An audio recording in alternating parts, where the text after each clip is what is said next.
actually. Fair play, surprised to go away as well as he did, given the vertical nature of that launch. But is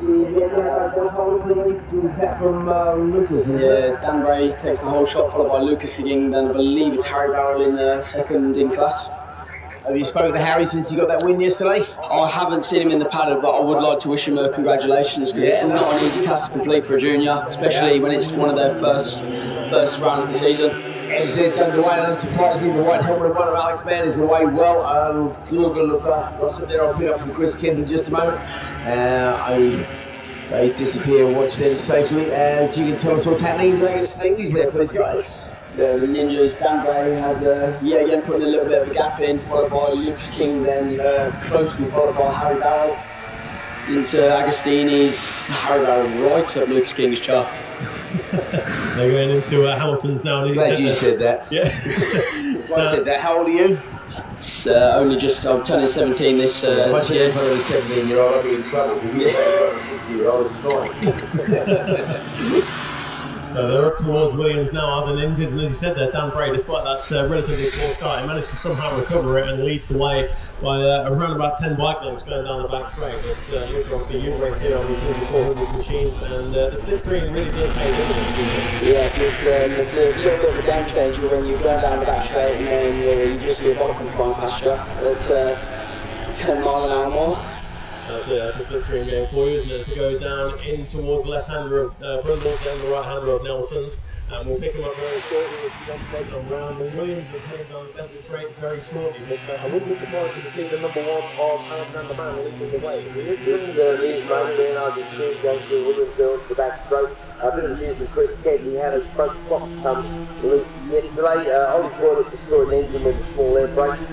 John Fisher lost the materials. Chris Kent He's gone out today as he was doing Saturday only, so thank you very much indeed for the inside knowledge there, Chris. Though you can't hear me, of course, because you're on the racetrack doing racetracky things. Right, what's happening to Sharp in there? Is that Craig running away with it once again? He's done great followed, and then Lucas held on, makes the move on the straight, getting Lucas King to turn on. Separating Harry Barrell from Lucas King as they came across the line. William round up next.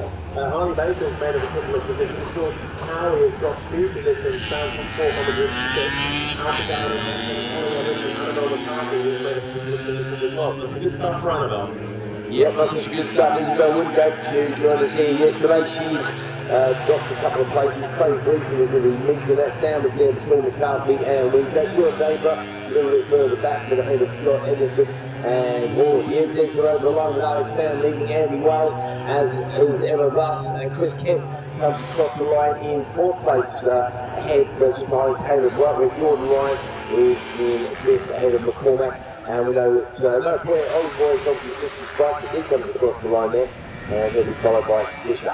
But the main action, of course, is that real battle for the lead in the juniors, because Bray, I have to say, is pretty much running away with the senior section of this race, but the juniors are barrel king around, having a really good scrap there with Baker and Cowie, not too far off the money either. Yeah, definitely. Andy Wells is taking the lead from Alexander Mann, so yeah, Agostini. He's going to fight straight back to the Agostini. We'll wait on to get past. Well, there we go, looking to regain the league championship and see if we can challenge for the end of season down there as we pass down the first sector.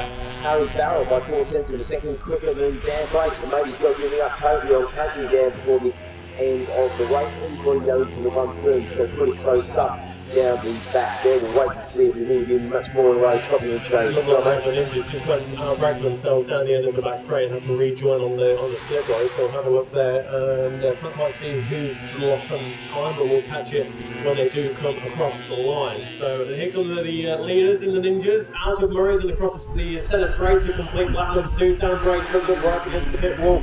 There is Harry Barrell and Lucas King. Then it is the number 99, so the William Mann back to top 4 overall, but the juniors. Wolf now, so I'm going to go through Harley Baker on the previous lap after Gareth and the one McCarthy, and then that is Wingate and Gleason. So the three girls in this race, all fighting for 7th, 8th and 9th position.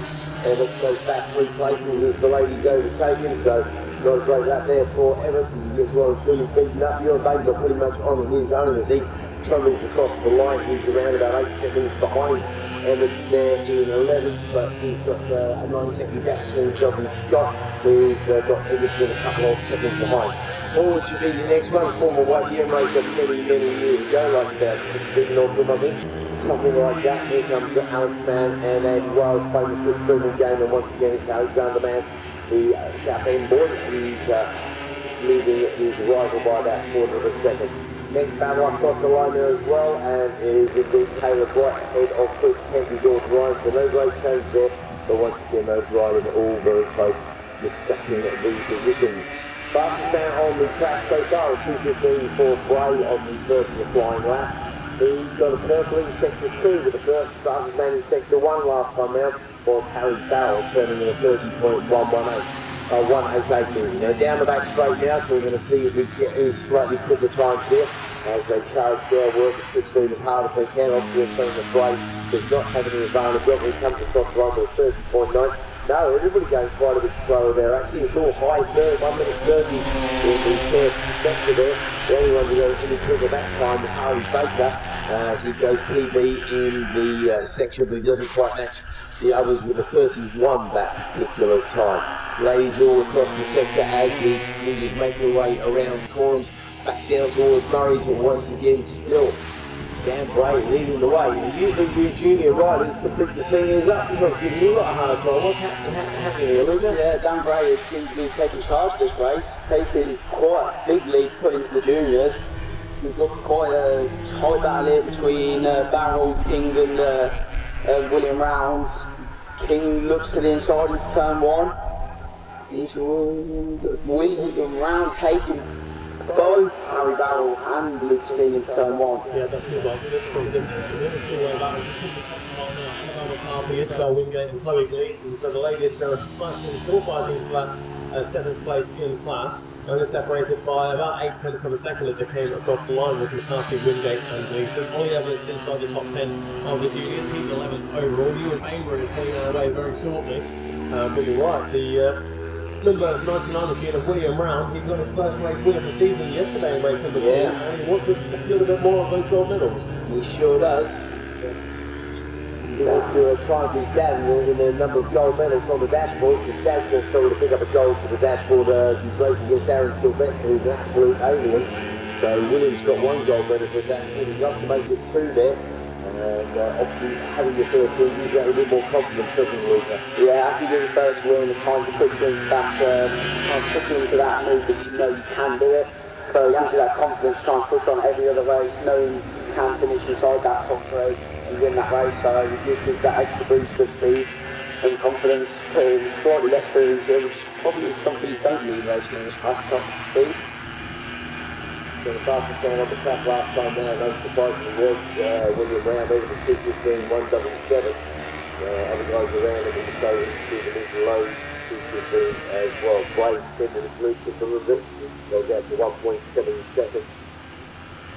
Doing a great job out in front, but behind him, that's where the real action is arguing for the lead. Second overall, but also for the lead in the junior section of the circuit as well. So the riders, the leading group, are out of the bomb hole, making their way up the short chute towards Corums there, and into Murray's we go once again. Dan Bray leads the way out of there. He's pushing on very nicely too, particularly in the first sector there. He's got the fastest first 129 in the first sector, and of course he's not got the advantage of getting somebody to tow him along either. So really impressive stuff there from Dan as he comes across the line into the 14s this time. He goes double purple. And then it is, let's see, the Smithers King, Ben Round and Harry Barrel. Go, mate. It was, but it's now William Round and Lucas King. You've got that slipstream going down the centre straight and in towards Richie, who's pulled out of the slipstream, moved to the inside and took the lead away from Lucas King. But Harry Barrel As the ladies come across the line, Isabel Wingate has gone to the front of that group. There is only half a second separating Isabel Wingate on bike number 125, 25 Gleason and Annabelle The McCarthy. lead Craig Gleason has just taken the outside line and got round Wingate for the front of that little lead group as well, between them two. Oh, brave move of Richards there. So we'll keep a very close eye on the lead battle and the battle of the girls as they head down in towards Harvard. Leader of Dan Bragg already round left-hander of Agostini's. He's on his way towards Hamilton's in the infield. And it is William Round from Lucas King and then Harry Farrell. George Cowie, not too far away, but not close enough to make yourself in a slipstream. But you're absolutely right there, Luke. They're close to the front, ahead of Isabel Wingate, but Isabel's later on the brakes and goes up the inside into Agostini's. And Chloe try and get the cut back.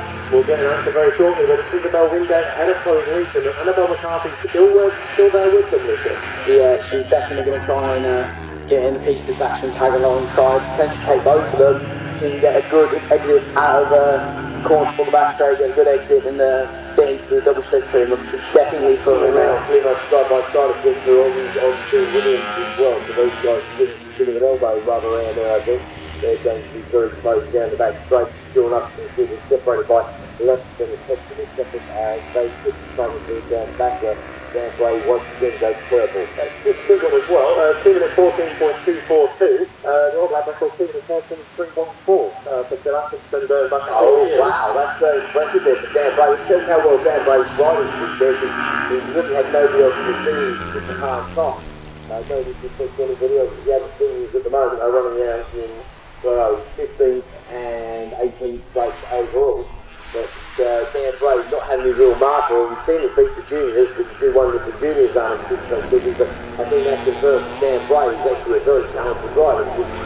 Phil Atkinson, as we well know, holds both the lap records in this particular class. And for his late claim to this one, he was very impressed. I must have had even looked at the lap records in this class. And just think of Phil Atkinson. I don't know Dan Bray as well. And all of a sudden, he was going to claim the lap record. So fair play to Dan. And to be fair, there's another lap time out there somewhere. It could be really perfect. If you put together these top two sectors, the 29.878, the 42, there is somewhere out there, there's a 2:14.1, I think. Maybe even a 2:13. Yeah, maybe even be a 2:13, like 2:13.8 or something like that. He went, 4 tenths slower than what he has done, and that would be a 2:14. I don't know if that was on the same lap, though. That's no, the purple second one, purple second two would be a 2:13. That would, yeah. What was your quickest lap around there, Luca? Honestly, I cannot remember. It's been almost 3 years, it's been quite a while since I've done it. It doesn't feel like that long, but I remember when we were in the big battle between me, Ollie Sims, me, Marlon McKenzie and Kate Watt, and when Phil Atkinson was still racing, we were alongside with Ben Brown, the seniors. But still racing against Marlon McKenzie, I guess, and it's doing 4 bikes, is that right? Yes, it is. Marlon's been taking home a very dominant few wins, winning 5 out of the 6 races so far. He's been pushed on very well, obviously, and then putting quite a show to his home track at Knockhill, Scotland, taking home both wins with quite a big gap between him and second. Well, he's gone yellow in the first sector, has Dan Bray, but we say yellow because it's 29.922, but actually that is only 4 100ths away from his absolute best, so it's very close stuff indeed. As Ben Round came across the line last time ahead of Lucas King, so not a lot to choose between them. Alfie Garrett went past on Harley Baker last time round. Man and Wales continue their battle. Well, I say a battle, but Alexander Mann has now established a lead of around about 3 seconds. And I mean, that kind of shows you how, again, not being disrespectful to them, but the MZs are mixing with the other seniors. Go on, mate. Well, there goes Dan Bray. Looks like the battle for the lead of the juniors just got caught with one of the MZs, and it is now William Round and then Lucas King.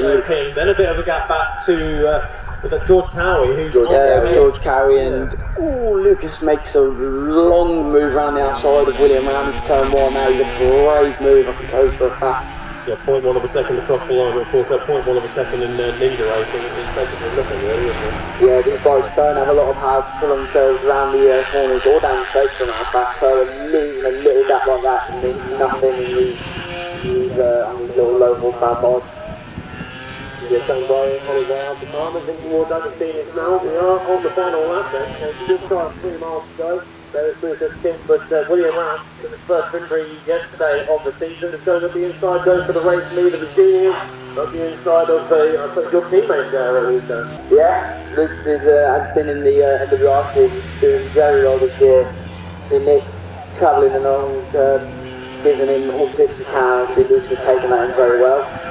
William Rouse had a look at the inside of the Hamilton, but Lucas King was hurting in on the outside, held on to the lead. So what this has done is bring Cowie and Powell back into it. So I believe that puts George Cowie in the third place. I believe potentially might be his first podium of the class. Yeah, you're absolutely right. In fact, he's had a fourth place finish at Alton Park, and that's the second of the season so far. There's been a few fifth place finishes there, here and there, but not podium so far this season for George Cowie, who took a fourth and a fifth yesterday, and that'd be a great return for him if he can get into the box. Yeah, definitely. It's always good when you're a junior and you're having down your first podium, you can finally make that, and it's a sorry feeling, really. And that's across the line already, 5 seconds of the advantage for Alexander Mann over Andy Wales. That's, I don't know how you did this, Steve. No, absolutely. I don't know if he finds a shortcut around here or something, but given how close MZ Racing normally is, and given that Andy is a former double champion, he knows exactly what he's doing. But Alexander Mann knows how to reach to find that last little bit of great, makes it great. Good start for this line of God, very lonely way. Junior coming towards us now, and that looks to be William Round. I didn't know Lucas King is on the inside, hooked up against the wall, but I think it's William Round who will get there first ahead of Lucas King. It is. Yeah, absolutely. George Cowie, his first podium of the season, Lucas. Yeah, that's going to be a surreal feeling for him. He'll come in, he will be buzzing for that. So it's Dan Bray taking a very lonely win ahead by about 7.5 seconds ahead. Followed by William Round taking his second win of the class, by Lucas King, George Cowie, Harry Barrell, Harley Baker, Alfie Garrett, and then Lee Isabel Wingate takes the lead over that female group, followed by Alan McCarthy, Chloe Gleason, and then Ollie just going over the line now. Yeah, well, the top 10 of the juniors, and the 61 Molly Evans, but across the line between Annabelle McCarthy and Chloe Gleason, it was only 0.057 of a second, but I'm sure they've enjoyed that place all the way through. Absolutely, but the trouble is they don't just want to beat the other girls, they want to beat everybody, as indeed Isabel told us yesterday. Yes, she did indeed, he's good on that. William Round, let's see if we can him bragging rights on the drive home. There's going to be 2 gold medals on the dashboard of the van that belong to him, not Dad Ben. So Ben, you better come up with the goodies in the next one, mate. And could make it a trio, indeed, absolutely. Still one more race this afternoon, as indeed has Dad. But so say, unfortunately, Dad does have to battle naming him. So there we go. Okay, Luca, thank you very much indeed for joining us. Can we just take the opportunity as well, while you're here, to wish you all the best for next weekend, and hopefully you can get your championship challenge back on track. It'd be great to see you on the top step, alright? Thank you. Go give him a hard time, mate. Good to see you. Thanks for this. Really appreciate it. Thank you. See you later, buddy. Right, what we got next then, Bradley? So it's going to be the Twist Grip Motorcycles Yamaha Past Masters. And I imagine we'll be seeing a certain Mr. P. Fishwick coming up very shortly. You're an expert on the YPM class as well. This is where you... Long time since throw my leg over a YPM, I'm afraid, mate. Like, oh, blimey, 15 odd years, I'm afraid. So I wouldn't consider myself an expert. I raced him for a little while, but Mr. Fishhook is most definitely the man with his ear very much to the ground, having hung around the paddock for longer than I have, I think. He's a remarkable chap. He's